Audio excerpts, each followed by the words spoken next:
নমস্কার বন্ধুরা, মান্তর কিচেনের আরও একটা ভিডিওতে তোমাদের অনেক স্বাগত জানাই। তো আজকে তোমাদের সঙ্গে আমি শেয়ার করতে চলেছি ঘরে থাকা কিছু উপকরণ দিয়ে চাউমিন। তো এটা সন্ধ্যাবেলার টিফিনেও তোমরা খেতে পারো, আবার বাচ্চারা স্কুলে গেলে তাদেরকেও দিতে পারো, বা সকালবেলা জলখাবারেও তোমরা এটা করতে পারো। তো এর জন্য আমার লাগছে আলু, ক্যাপসিকাম, গাজর আর নিয়েছি পেঁয়াজ।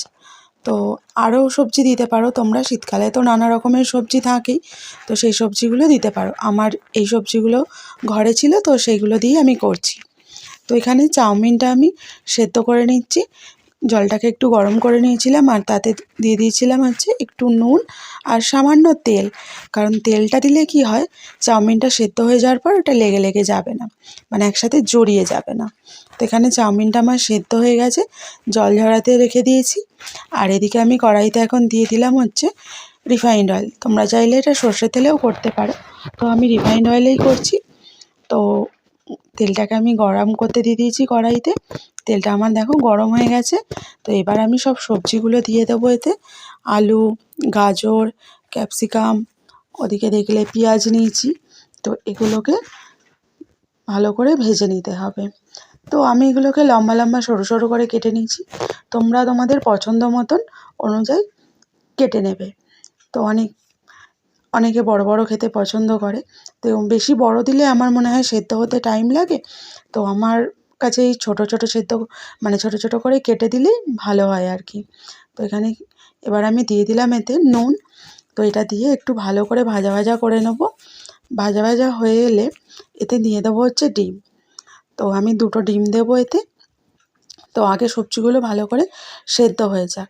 তো এটা তোমরা লো ফ্লেমেই ভাজবে, নাহলে পুড়ে যেতে পারে সবজিগুলো। তো আমি ফ্লেমটা একটু লো করেই দিয়েছি। আর এখানে দেখো আমার সবজিগুলো ভাজাও হয়ে গেছে আর সেদ্ধও হয়ে গেছে।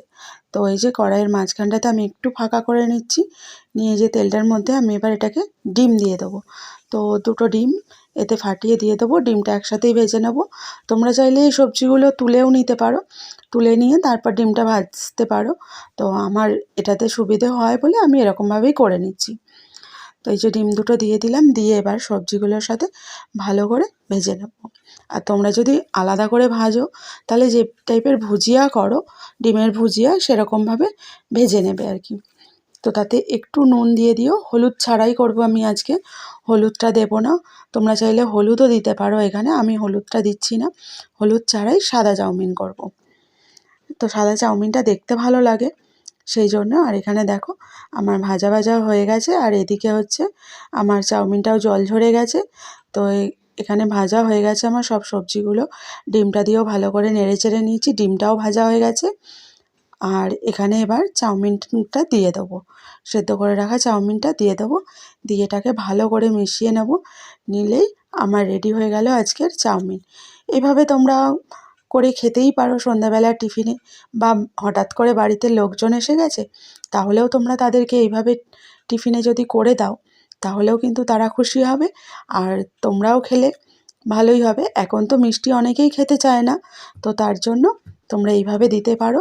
আর এর সাথে একটু লঙ্কাও দিয়ে দিতে পারো, যারা ঝাল খেতে পছন্দ করো আর কি, তো তারা একটু লঙ্কা কুচিয়ে দিয়ে দেবে, তো খেতে আরও সুস্বাদু হবে। চাউমিনটা খেতে খুবই সুন্দর হয়েছিল। আর ভিডিওটা তোমাদের কেমন লাগলো অবশ্যই কিন্তু আমাকে কমেন্ট করে জানিও, আর একটা লাইক করো, শেয়ার করো। আর যারা নতুন বন্ধু এসেছো আমার পরিবারে, তারা অবশ্যই আমার চ্যানেলটাকে সাবস্ক্রাইব করে আমার পাশে থেকো। চাউমিনটা আমার এখানে রেডি হয়ে গেছে, আর এবার আমি গরম গরম এটাকে সার্ভ করব। তো ভিডিওটা কেমন লাগলো অবশ্যই কিন্তু কমেন্ট করে জানাবে, আর সাবস্ক্রাইব করবে। পাশের বেল আইকনটা ক্লিক করতে একদম ভুলবে না। পাশের বেল আইকনটা যদি তোমরা ক্লিক করতে ভুলে যাও, তাহলে আমি যখন কোনো ভিডিও আপলোড করব তোমাদের কাছে নোটিফিকেশান যাবে না। সেই জন্যই বলছি, সাবস্ক্রাইব করে পাশে থাকা বেল আইকনটা ক্লিক করো। আবার দেখা হচ্ছে অন্য কোনো রেসিপির সাথে।